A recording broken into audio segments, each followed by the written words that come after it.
te despertamos de la siesta. Un poco tarde la siesta. Fue una semana, ¿qué van a decir de mí? Que estoy durmiendo la siesta hasta ahora, pero... Que sos re misionera, que sos re misionera. Ay, gracias. Sí, no, fue una semana demoledora porque hemos estado con muchas actividades, yo di muchas clases, esta charla que di ayer de noche, bastante tarde también, porque por los horarios de México-Argentina, además los que estuvimos con informes con ISET, o sea que fue tremenda, pero aquí estamos. O sea que esta charla la diste desde la Universidad de San Martín, pero para la UNAM de México, ¿así sería? Contanos un poco. Así sería. Ajá. Bueno, como ustedes saben, yo estuve la mitad del año pasado trabajando en un laboratorio en Guadalajara, justamente con un proyecto relacionado con los MUDA, y en ese contexto pude interactuar con mucha otra gente que también estaba trabajando sobre temas de pueblos originarios en otros lugares, y uno de ellos es el doctor Víctor Santillán, que él trabaja con la población de Cherán, que es un territorio emblemático en México, un territorio de autonomía indígena. Ellos tienen una forma de gobierno, de sistema que permite justamente que algunos territorios sean autónomos. Y se declaren autónomos y que a lo mejor sigan recibiendo determinados financiamientos vinculados al funcionamiento del Estado sin la intervención de partidos políticos y sistemas de gobiernos propios de este sistema tradicional. Y bueno, Cherán es uno de esos lugares que además es un territorio súper emblemático porque mediante la organización de la población local ellos expulsaron a los narcos y hasta el día de hoy siguen protegiendo su territorio. Entonces es muy interesante y hay muchas historias sobre Cherán. Entonces Víctor organiza este seminario en la UNAM con otros docentes y me invitó a participar de uno de los encuentros para presentar mi trabajo. Y bueno, yo como les comento siempre a todos, no soy una antropóloga indigenista, no soy una antropóloga experta en pueblos originarios o en el pueblo MUDA, así que siempre lo hago desde mucho respeto y desde mucho respeto no solamente al pueblo originario, a los MUDA, sino también a quienes han tenido una trayectoria de trabajo, de investigación con ese pueblo. Pero sí siguiendo las realidades vinculadas al acceso a la tierra, a las luchas por la tierra, a las formas que asume la tenencia de tierra y a los conflictos y a la conflictividad que existe en el Alto Paraná misionero en relación a las forestaciones, que sí he llegado a trabajar con esta población. Y a repensar también mis métodos en función a los desafíos que se presentan cuando uno trabaja con indígenas. Está bueno esto. Entonces, que decís además lo de la territorialidad, porque mientras te escucho pienso, ¿no? Lo de la realidad que viven tal vez los pueblos indígenas ahí más en el norte de nuestra provincia, donde la presión de la forestoindustria es muy, muy grande. Por ahí ir pensando algunos matices de la población que vive, no sé, en el Alto Valle del Cuñapirú, es decir, como ir pensando también de manera más dinámica a la población budá de nuestra provincia. Totalmente. Hay problemáticas en todas visiones que son comunes y después hay problemáticas que son específicas. Y esto realmente es algo que se aplica de todas maneras a todos los pueblos originarios, porque es justamente lo que me decía el doctor Santillán ayer. algunas cuestiones que yo presentaba a ellos les resuenan porque la problemática del extractivismo y de la desposesión y de los territorios agredidos y de los problemas para el acceso a la alimentación, eso es prácticamente en toda América Latina. Ahora, ya las características propias de la organización de los Mbga como pueblo es algo particular y distinto, y a pesar de que México es un país que se reivindica de tradición indígena, estaban muy asombrados por cuestiones que contaba yo ayer sobre la comunidad. ¿Qué les llama la atención? Porque eso también lo escuchábamos de otros pueblos de Argentina, inclusive, ¿no? Hay particularidades de las comunidades Mbga que siguen llamando la atención. Bueno, el que sigan estando en sus territorios es uno, y también el tema del idioma, el poder conservar el lenguaje, el idioma, ¿no? Sí, sobre todo el modo de vida alrededor del Tecoá, ¿no es cierto? Eso es lo que más llama la atención porque, o sea, yo para usar la palabra Tecoá primero tengo que usar otras palabras, ¿no? Y entonces utilizo las palabras comunes como aldea, como comunidad, y entonces cuando explico lo que significa Tecoá y cuando ya comienzo a usar solamente la palabra Tecoá, es como que se les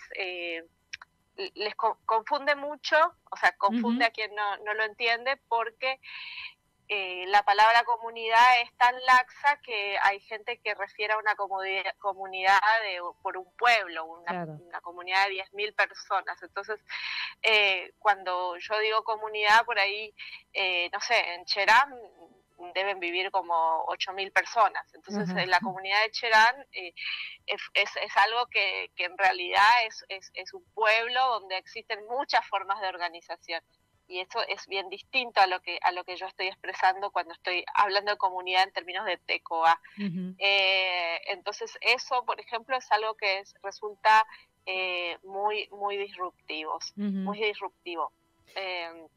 Delia, entonces, bueno... Sí. Sí. No, me surgen un montón de preguntas. No, porque pensaba en esto también que vas diciendo, y en el título de tu presentación, esto de las transformaciones territoriales e identitarias. ¿Cómo hilás eso ahí? ¿Qué aparece? ¿Qué pudiste contar de tu trabajo con las comunidades Mbga? Mi trabajo todavía para mí responde a un trabajo de aproximación.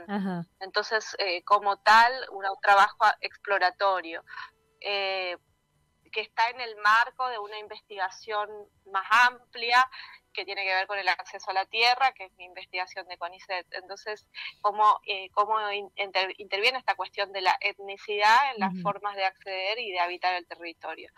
Entonces, las transformaciones territoriales tienen que ver con la mirada de poder describir las distintas formas del despojo, ¿no? Y entonces ahí hay muchos mecanismos, entre los que algunos que seguramente nosotros siempre estamos hablando, cada vez que hay un conflicto en alguna comunidad, como que vinculado a deforestación, bueno, hay algunos que son más conocidos y otros que tienen que ver más con lógicas de racismo, con cuestiones de apropiación cultural, ¿no es cierto?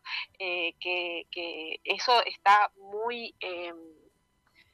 de alguna manera ha calado muy hondo la apropiación cultural. Sí. Cualquier persona toma cualquier simbología indígena guaraní y la usa en su empresa, en su fundación, en su negocio, en su marca, de lo que sea, y no sienta ni que deba pedir permiso ni que deba informarse de qué se trata. Pintó y pintó, bueno, me gustan las guardas de los tejidos de los canastos, entonces le pongo ya a la vidriera de mi negocio. Me gusta, bueno, ustedes el año pasado hubo un conflicto muy grande por un arquitecto que sí. reprodujo Nopl. Ujú. Bueno, y para mí el colmo más grande es justamente la imagen de Andresito como héroe Sí. provincial.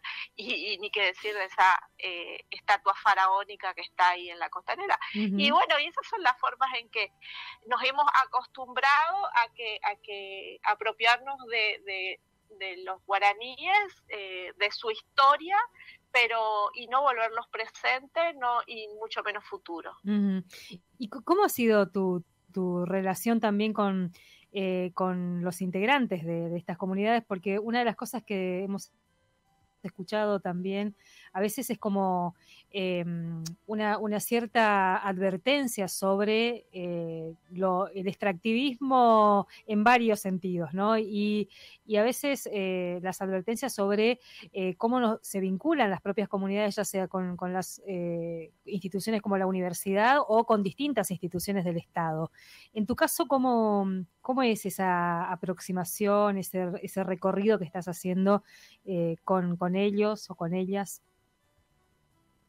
Bueno, yo la primera vez que voy a una comunidad fue la de Puente Quemado 2 y Uh-huh. fue por demanda, o sea, no fui yo la que dijo quiero ir y me Uh-huh. voy, sino que me invitan, ¿no? Me invitan y voy en Uh-huh. función de eso, ¿no? Y a partir de ahí, bueno, tratar de sostener el contacto.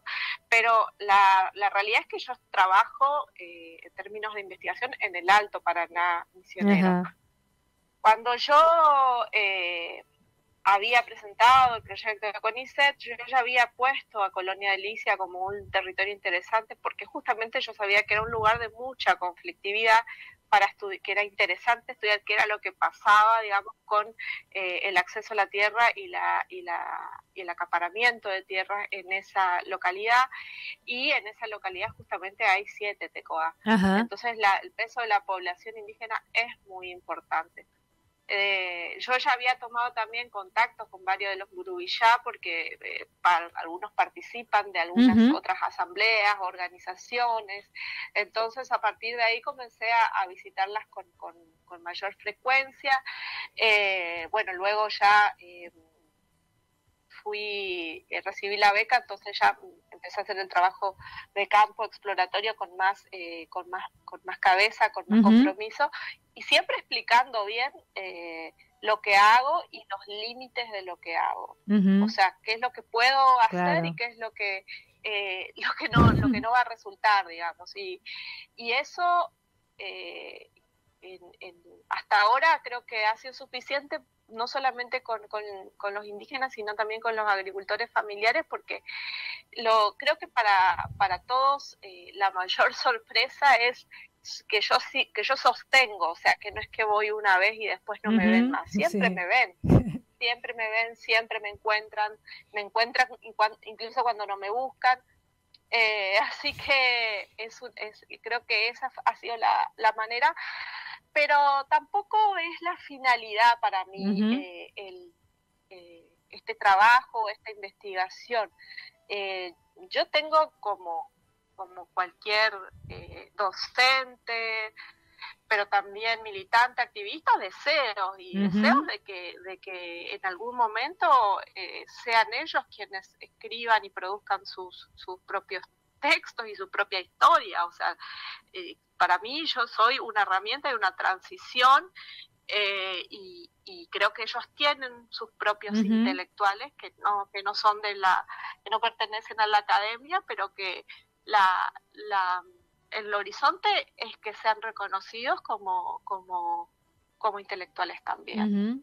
No, y esta articulación y estas redes que también son tan necesarias y que cuando hablamos con ellos y con ellas en este contexto tan hostil hacia también particularmente los pueblos originarios, los pueblos indígenas, me parece que también es interesante. Hoy se escuchaba un poco de eso, ¿no? Estamos en un escenario con desalojos que venimos contando, bueno, con una avanzada muy fuerte sobre sus territorios. Y ahí me quedo con una última pregunta, volviendo un poco al eje de tu trabajo. Estas transformaciones que vos ves, ¿cómo lo contás? ¿Qué es lo que te llamó la atención? ¿A qué le llamás transformaciones en esto que estás viendo? Uh-huh. Bueno, por un lado, la reactualización de las formas de despojo. Yo creo que en este momento los procesos, el proceso de extractivismo vinculado a la especulación inmobiliaria, al desarrollo inmobiliario y turístico, al turismo internacional, a las reservas naturales privadas, es algo para mirar, es algo quizás incluso mucho más agresivo como proceso capitalista de despojo, ¿no? Entonces, por un lado, estos mecanismos que se van reactualizando, y por otro lado también es para mí muy interesante la forma en que ellos se paran frente a eso. Me parece que pocas veces se habla de los MBA en su potencia como actores políticos. Y justamente todo lo que uno puede aprender de cómo ellos se paran frente a los conflictos y cómo actúan de maneras tan novedosas, creativas e inteligentes, ¿no es cierto? Entonces, me parece súper interesante también ver justamente la segunda parte de la exposición, lo de las reconfiguraciones identitarias va por ese lado, ¿no? Las estrategias que van sumando a formas ya tradicionales de defensa del territorio, que tienen que ver con aliarse incluso con productores campesinos, con asambleas, con ambientalistas, movimientos sociales. Y muchas veces en la participación de esos espacios uno los ve ahí en silencio, no los ve disputando la palabra como nosotros. Y nosotros nos ponemos a disputar la palabra y ni siquiera pensamos que hay una persona que está ahí mirando y observando todo y que está esperando pacientemente que en algún momento llegue su turno.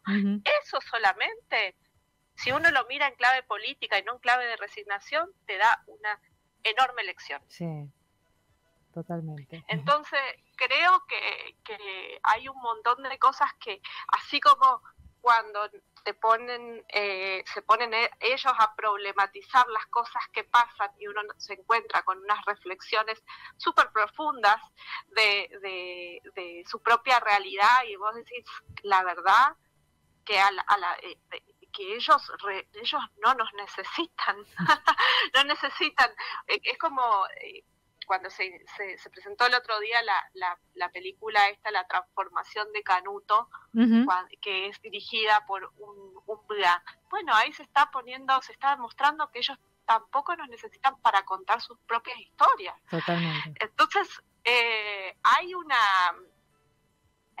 montón de cosas para conocer y para contar, pero también hay que bancarse después el mensaje que nos deja a nosotros eso. Delia, como siempre un placer escucharte y bueno, también a través de tu trabajo recorrer un poco esos territorios que son siempre muy, muy interesantes. Así que mil gracias, Bueno, muchas gracias por interesar. La verdad que me sorprendió mucho el llamado. Dije, ¿qué será que quieren escuchar? Pero bueno, me había olvidado que claro que estamos en la semana de los pueblos. Claro, sí. Y hay forma. Tenía ganas de seguir, de engancharme con el YouTube, pero no.